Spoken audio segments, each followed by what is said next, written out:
साथियों, जय भारत। उम्मीद करता हूं कि आप सब कुशल होंगे। मैं आरपी मौर्य, चीफ राष्ट्रीय अध्यक्ष मंडल भारतीय राष्ट्रीय पार्टी। साथियों, आज का ये वीडियो विशेष तौर से बिहार के कुशवाहा समाज के लिए है और अन्य प्रदेशों के भी साथी इस पर ध्यान दें। कहते हैं ना, जिसकी लाठी उसकी भैंस, हमने कहावत सुनी होगी। और जो सत्ता में एक बार आता है, अभी तक आजादी के 75 सालों में जिस जिस व्यक्ति ने या जिस जिस नेता ने या जिस जिस पार्टी ने सत्ता में रह करके काम किया है, वो अगर चाहते तो अब तक हर व्यक्ति को न्याय, अधिकार, सम्मान मिल चुका होता। लेकिन नहीं, जो जो सत्ता में आया उन्होंने अपने बचाव के लिए अपनी ही जाति बिरादरी को थोड़ा थोड़ा प्रमोट किया। ज्यादा नहीं, थोड़ा थोड़ा इसलिए क्योंकि वह व्यक्ति जो उनकी जाति बिरादरी का है, वह उनकी सेवा कर सके, उनसे आगे ना जा सके। बाकी अन्य जाति बिरादरी के लोग लावारिस की जिंदगी बिताए हैं, आज भी बिता रहे हैं, कल भी बिताएंगे। ध्यान रखिएगा। एक फिल्म में देख रहा था, ध्यान नहीं है मुझे उस फिल्म का नाम क्या है। प्रशासन ने एक गांव को अपने रजिस्टर से खत्म करना चाहा। मीन्स डीएम ने ये चाहा कि फला गांव को का नामो निशान मिटा दिया जाए। तो उसने क्या किया, अपने रिकॉर्ड से जितने भी पॉइंट थे उस गांव से संबंधित, उन सबको मिटा दिया गया।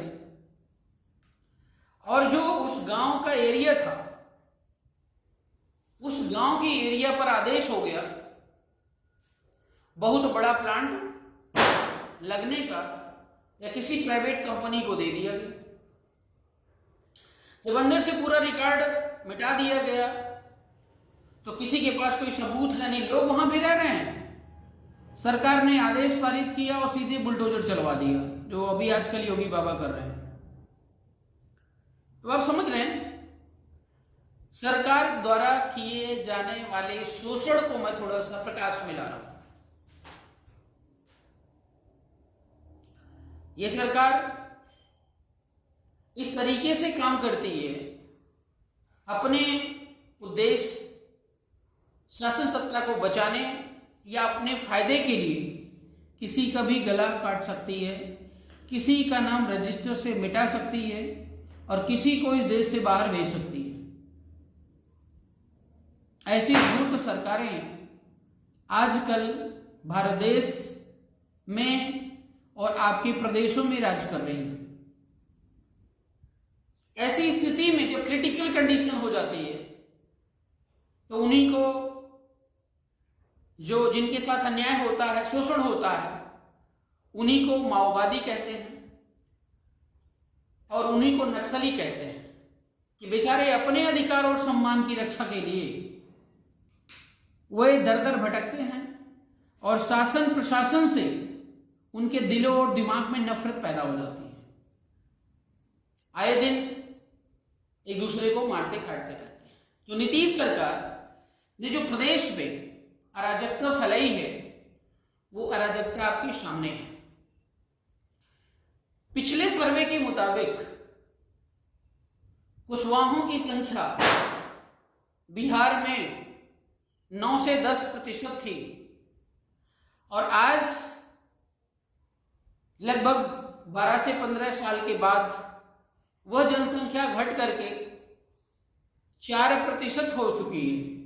सोचने वाली बात है।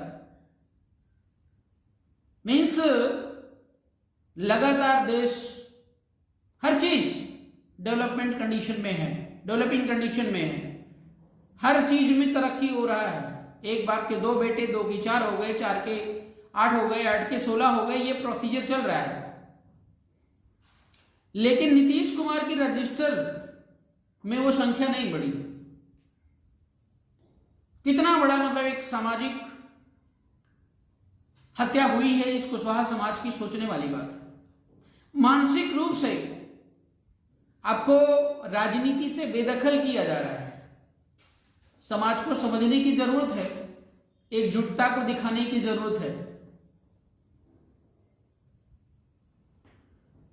हम तो दूसरे को अपना दुश्मन मान रहे हैं, जो हमारी व्यवस्था या हमारे बिरादरी से या हमारे कैटेगरी से नहीं है, लेकिन यहां तो अपने ही नाक बन करके बैठे हुए हैं। जिनसे हम थोड़ी उम्मीद लगाए हैं वही पीछे से हमारा गला काट रहे हैं। सोचने वाली बात है। एक फिल्म में वो भी कहते हैं, कौन था वो, अजय देवगन कहता मुझे अपनों ने लूटा औरों में कहां दम था, और मेरी किश्ती भी वही डूबी जहां पानी था। ये नीतीश कुमार का चरित्र चित्रण है जो उन्होंने अभी नागनाथ वाली कंडीशन में अपने आप को दर्शाया है। ऐसे में समाज को पूरी तरह अलर्ट, सावधान रहने की जरूरत है, एकजुटता दिखाने की जरूरत है। आप जितना आंदोलन प्रदर्शन हो सकता है नीतीश के खिलाफ वो शुरू कर दीजिए। पटना का गांधी मैदान भरना है, भर दीजिए। सब लोग 1 दिन 2 दिन 3 दिन 4 दिन सत्तू पिसान लेकर के निकल पड़िए और वहीं पर बनाइए, वहीं पर खाइए। और नीतीश कुमार को बोलिए कि अपने काउंटिंग जो मशीन है उसको लेकर आइए और यहीं पर गिनती करवा लीजिए कि हम कितने कुशवाहा लोग हैं। अगर ऐसा नहीं हुआ तो आने वाले दिनों में आपका अस्तित्व मिट जाएगा। और समाज में छोटे मोटे नेता बहुत घूम रहे हैं।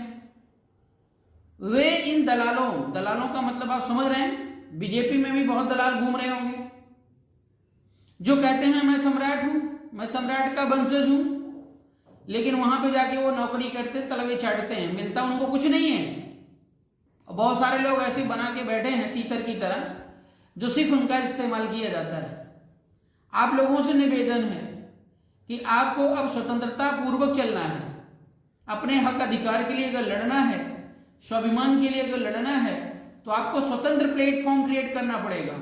और वो स्वतंत्र प्लेटफॉर्म केवल और केवल बीआरपी है। आपके पटना में बीआरपी आ चुकी है, पूरे प्रदेश में काम कर रही है। आप लोगों से निवेदन है कि बढ़ चढ़ करके इस पार्टी का हिस्सा बने और अपने न्याय, अधिकार, सम्मान की लड़ाई आज और अभी से शुरू कर दें। अन्य पार्टियों में जा करके कभी भी आपको अधिकार और सम्मान नहीं मिलेगा।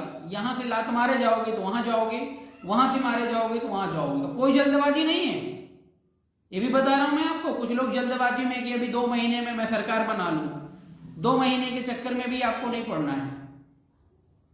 हमको अपना पैर जमाना है, हमको अपना अस्तित्व बचाना है।